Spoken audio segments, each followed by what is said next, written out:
violée par son oncle, et abandonnée. Par sa famille, Diaba fuit pour protéger son enfant. 10 ans plus tard, elle revient dans son village. Ce qu'elle révèle bouleversera toutes les vies. La pièce était sombre, à peine éclairée par la flamme d'une vieille lampe à huile. Assise dans un coin, Diaba, 14 ans, fixait le sol. Le drap qu'elle avait noué autour de sa taille cachait à peine les traces de sa grossesse naissante. Elle n'avait rien dit. À personne. Pas même à sa mère. Dans la cour, les rires des enfants se mêlaient aux voix des adultes. La vie du village continuait, insouciante. Mais à l'intérieur de cette maison en banco, le silence avait pris racine. Un silence lourd, honteux, étouffant. Son oncle, Bakary, l'avait menacé. Si tu ouvres la bouche, je te fais disparaître. Comme ta cousine. Et Diaba avait cru. Elle s'était tue. Chaque nuit, elle avait prié pour oublier. Mais le ventre, lui, grossissait. Et les regards commençaient à changer. Un matin, sa mère entra dans la pièce. Elle vit. Et elle comprit. Un hurlement. Puis des gifles. Puis les accusations. Avec qui as-tu couché? Honte à toi. Fille maudite. Personne n'écouta Diaba. Personne ne lui demanda la vérité. On l'expulsa de la maison, le ventre à peine formé. Dans le village, elle devint celle qui a fauté. Son nom fut murmuré, puis effacé. Elle disparut. Le silence, lui, resta. Le ciel était gris ce matin-là. Diaba marchait seule sur le sentier rouge qui menait hors du village. Un petit baluchon sur l'épaule, des sandales usées, le regard vide. Elle n'avait que 14 ans, mais ses pas portaient déjà le poids d'une vie. Elle ne savait pas où elle allait. Elle voulait juste s'éloigner. De sa mère. De Bakary. Du regard des autres. Du jugement. De la douleur. Après des heures de marche, elle atteignit un autre village. Un peu plus grand. Un peu plus anonyme. Là, elle fut recueillie par une vieille femme au regard sévère, Mbarka, qui vendait des galettes de mil au marché. Elle ne posa pas de questions. Elle lui offrit un coin de pièce, un peu d'eau, et une condition, tu travailles, tu manges. Tu fuis, tu crèves. Diaba accepta. Elle se leva chaque jour à l'aube, balaya les rues, aida au marché, lava les habits des autres. Pendant la nuit, elle pleurait. En silence. Son ventre s'arrondissait. Les douleurs commençaient. Mais elle n'avait pas de choix. Elle devait survivre. Un soir, alors qu'elle lavait les pieds de Mbarka, la vieille femme posa enfin la question. Qui t'a fait ça, petite? Diaba resta muette. Un long silence.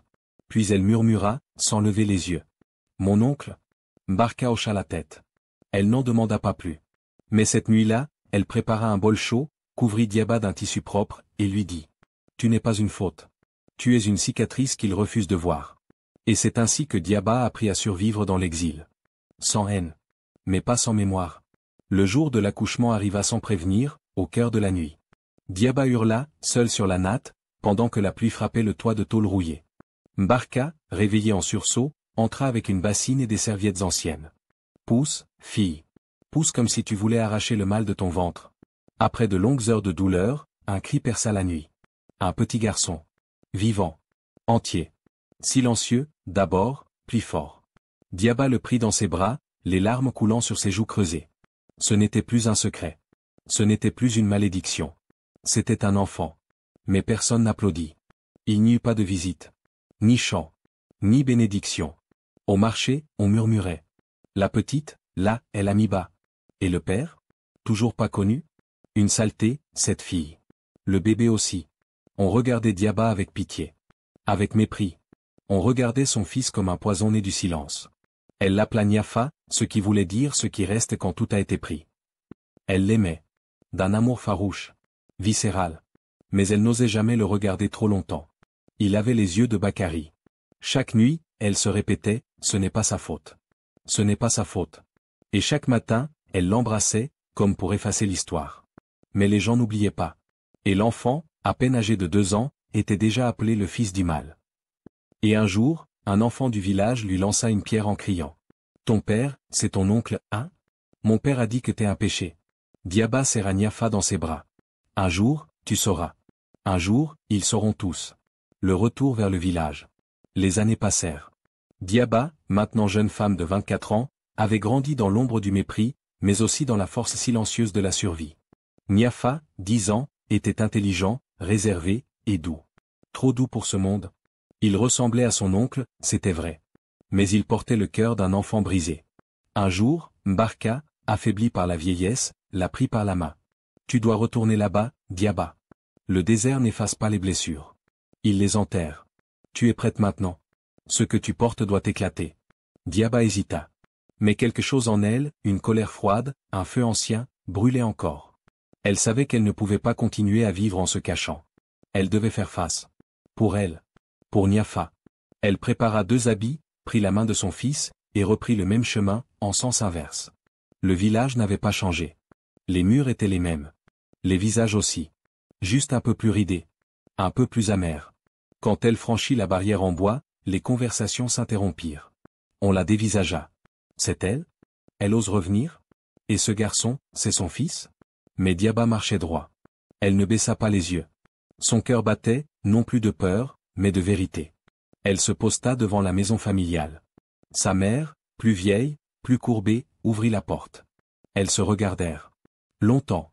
Tu reviens? Murmura la mère. Non, répondit Diaba. Je viens dire la vérité. Et derrière la porte, assis à l'ombre comme un serpent, Bakary releva lentement les yeux. La vérité mise à nu? Le silence tomba sur la cour comme une lame. Diaba s'avança. Niafa, toujours accroché à sa main, regardait l'homme à l'ombre sans comprendre. Bakary, vieilli mais toujours arrogant, se leva lentement. « Qu'est-ce que tu veux, fille perdue? Tu viens salir encore ce nom? » « Non, dit Diaba. Je viens le laver. » Devant tous. Les voisins s'étaient rassemblés, attirés par l'attention. Des murmures, des regards curieux. La mère de Diaba tremblait. Elle évitait le regard de sa fille, comme si elle savait, mais ne voulait pas entendre. Diaba leva la voix, d'un ton ferme, brisé mais clair. « J'avais 14 ans. J'étais une enfant. Et cet homme, ton frère, m'a prise. Encore et encore. Puis m'a menacée. Il a dit que si je parlais, je disparaîtrais. » Elle tourna la tête vers les visages du village. « J'ai porté seule cette douleur. J'ai fui. J'ai accouché seule. Et pendant tout ce temps, vous m'avez traité comme la fautive. Moi? » Bakary ricana. « Tu n'as pas de preuve. Rien. Juste une parole d'enfant perdu. »« Il y a une preuve, dit-elle. Et elle vit. Il est là. » Elle poussa doucement Niafa devant elle. « Regarde-le, Bakary. Tu y vois ton reflet, n'est-ce pas ?» Les villageois murmurèrent. Le garçon avait les traits de l'oncle. C'était évident. Un vieil homme du village lâcha. « C'est vrai. C'est le portrait craché. » La mère de Diaba s'écroula au sol. Les mains sur la bouche. Des larmes, trop longtemps contenues, coulèrent. « Pourquoi? Pourquoi tu n'as rien dit? » « Parce que tu m'as frappé avant même de m'écouter, maman. » Bakary se retourna, prêt à fuir. Mais un jeune homme du village, indigné, l'arrêta. « Non. Pas cette fois. Pas cette vérité-là. » Ce jour-là, pour la première fois, Diaba ne se sentit plus seule. Le silence avait été brisé. Et dans les yeux de son fils, elle vit non plus la honte, mais la justice naissante. Ce que l'on récolte. Bakary fut arrêté par les autorités venues du district voisin. Les témoignages, les ressemblances, les silences enfin brisés suffirent à ouvrir une enquête. Il nia, cria, jura que c'était un complot, une vengeance. Mais plus il parlait, plus son masque tombait. Le village, quant à lui, se réveilla. Les langues se délièrent. D'autres femmes, plus âgées, racontèrent leurs blessures. Le nom de Bakary, longtemps respecté, devint une malédiction. Diaba fut invitée par le chef du village à témoigner publiquement. Elle refusa d'abord. Puis, elle accepta. Non pas pour sa gloire, mais pour que plus jamais une autre ne vive ce qu'elle avait traversé. Devant la foule rassemblée sous le grand fromager, elle dit. Ce n'est pas moi qu'il faut plaindre. C'est l'enfant qu'on a maudit sans faute. C'est le silence qu'on a laissé pousser comme une herbe empoisonnée. Aujourd'hui, je ne réclame ni pardon, ni pitié. Je réclame que plus jamais un ventre ne soit frappé 2 fois, par la violence et par l'oubli. Son discours fit pleurer des mères, des sœurs, même des hommes. Sa propre mère, humiliée, vint vers elle après la cérémonie. Les yeux rouges. Je t'ai abandonné. Je t'ai battu, parce que j'avais trop honte. Et je ne voulais pas voir. Diaba répondit, calme. Tu m'as perdu ce jour-là. Mais aujourd'hui, tu peux peut-être gagner un petit-fils. Elle lui tendit la main. Lentement, la vieille femme la prit. Quant à Niafa, il grandit dans ce même village. Non plus comme le fils du mal, mais comme l'enfant du courage. Il apprit à lire, à écrire, à rêver. Et chaque fois qu'on lui demandait d'où il venait, il répondait fièrement. Je suis né d'un crime, mais élevé par une vérité. Le dernier silence. 10 ans plus tard. Une pluie fine tombait sur le village. Diaba, désormais âgé, était assis sous le porche de sa maison, regardant Niafa préparer ses affaires. Il allait partir pour la capitale, pour suivre ses études en droit. Il voulait devenir avocat, pour défendre ceux que personne n'écoute. « Tu es prête ?» demanda-t-il. « Je l'ai toujours été, murmura-t-elle. C'est le monde qui ne l'était pas. » Il l'embrassa sur le front. Ses yeux avaient la même lumière qu'autrefois, mais son cœur était maintenant libre. Avant de monter dans le bus, il se tourna une dernière fois vers elle. « Tu m'as donné la vie. Puis tu m'as donné la vérité. Je n'oublierai jamais. » Elle sourit. Pour la première fois depuis longtemps, sans tristesse. Quand le bus disparut derrière la poussière rouge, elle resta là. Seule. Les souvenirs de l'enfance volée, la peur, l'exil, la colère, tout semblait s'être dissipé dans ce départ. Elle rentra lentement. Dans la maison, une boîte en bois l'attendait. Elle l'ouvrit. À l'intérieur, une vieille photo de Mbarka, une lettre que sa mère lui avait laissée avant de mourir, et un petit bracelet de perles que Niafa avait fabriqué à ses 7 ans. Elle posa tout cela devant elle, ferma les yeux, et respira. Longtemps. Pour la première fois, le silence n'était plus une punition. C'était une paix. La nuit tomba doucement sur le village, enveloppant les cases de son manteau tiède. Diaba, toujours assise, tenait entre ses mains le bracelet de perles, le caressant du bout des doigts. Elle pensait à Mbarka, à sa mère, à toutes celles qui n'avaient jamais eu la chance de dire la vérité. Elle pensait aussi à celles qui viendraient après. Au loin, les chants des enfants résonnaient, libres et insouciants. Pour la première fois, elle n'avait plus peur de l'avenir. Le lendemain, elle se rendit au grand fromager du village, là où elle avait parlé autrefois. Elle y déposa un petit coffret scellé contenant la lettre de sa mère, une photo de Niafa enfant, et un mot. À celle qui souffre encore en silence, vous n'êtes pas seule. Puis elle s'en alla. Personne ne revit vraiment Diaba après cela. Certains disent qu'elle est partie vivre dans un autre village. D'autres pensent qu'elle s'est retirée dans un lieu paisible, loin du bruit. Mais sous le fromager, les jeunes filles du village s'assoient parfois, lisent cette lettre, et se racontent l'histoire de Diaba. L'histoire d'une fille brisée devenue témoin, devenue mère, devenue voix. Et dans le vent du soir, parfois, le silence murmure encore. Mais cette fois, ce silence n'est plus une douleur. C'est une mémoire. Des années passèrent encore. Niafa devint avocat, comme il l'avait promis. Il défendait les voix étouffées, les enfants oubliés, les femmes brisées. Dans chaque dossier, il entendait l'écho de sa mère, cette force douce et invincible qui l'avait protégé du monde en le portant à bout de bras. Il retournait parfois au village. Les enfants l'appelaient Monsieur Niafa, et les anciens le saluaient avec respect. Mais il ne dormait jamais dans l'ancienne maison. Il passait ses nuits sous le grand fromager, là où sa mère avait déposé son dernier message. Là où le vent semblait encore porter sa voix. Un jour, une jeune fille vint le voir. Tremblante, les yeux remplis de peur. Elle avait entendu son histoire. Elle voulait parler, elle aussi. Il l'écouta. Longtemps. Puis il lui tendit une feuille, un stylo. Commence ici. Écris ton silence. Elle s'assit sous l'arbre, là où d'autres l'avaient fait avant elle. Et elle écrivit. Sa douleur. Sa vérité. Son nom. Et Niafa comprit alors. Le combat de sa mère n'était pas terminé. Mais il n'était plus seul à le porter. Le jour où Niafa fut invité à prononcer un discours à l'université de la capitale, il demanda à commencer par une histoire. Pas un article de loi. Pas une citation célèbre. Une histoire vraie. Je suis né d'un crime, dit-il. Mais j'ai grandi dans l'amour. Une femme rejetée m'a offert la dignité. Une femme blessée m'a appris la justice. Elle s'appelait Diaba. C'était ma mère. Et c'est grâce à elle que je suis ici. La salle, pleine à craquer, était silencieuse. Certains avaient les larmes aux yeux. Pour la première fois, Diaba n'était pas seulement une mémoire dans un village. Elle devenait symbole. Histoire. Héroïne. Quelques jours plus tard, il retourna là où tout avait commencé. À l'endroit où la natte de terre battue avait été posée, où sa mère avait donné naissance, seule, dans la douleur. Il creusa doucement un petit trou et y déposa un objet, le bracelet de perles qu'il avait fabriqué à 7 ans, retrouvé dans la boîte en bois. Il referma la terre, se releva, et murmura. « Tu as souffert pour que je marche droit. À mon tour maintenant de veiller sur les autres. » Le vent souffla doucement, comme une caresse. Et dans ce souffle, Niafa crut entendre une dernière fois la voix de Diaba. « Je suis là. Et tant que tu parleras, je vivrai. » Des années plus tard, le village avait changé. De nouveaux toits, une école reconstruite, et surtout, un centre. Le centre Diaba. C'était Niafa qui l'avait financé, bâti, et offert à la communauté. Il ne portait pas son nom, mais celui d'une femme qui avait été brisée, rejetée, et qui, pourtant, avait semé la graine du courage dans la terre la plus aride. Le centre accueillait les filles en détresse. Celles qu'on ne voulait pas entendre. Celles qu'on appelait honte. Celles dont les ventres portaient des silences. On leur offrait un toit. Un repas. Une voix. Sur le mur d'entrée, une plaque gravée. À ma mère, Diaba. Tu as fait de ta douleur un chemin. Aujourd'hui, d'autres y marchent sans peur. Parfois, des femmes âgées s'y arrêtaient. Des jeunes filles venaient y pleurer. Certaines y renaissaient. Et au cœur du centre, sous une vitrine, reposait un simple objet. Un bracelet de perles, un peu usé, mais intact. Personne n'avait besoin d'explication. Le silence parlait de lui-même. Un soir, bien après l'ouverture du centre, une vieille conteuse vint s'y asseoir. Elle portait un foulard noué à l'ancienne, et sa voix tremblait un peu.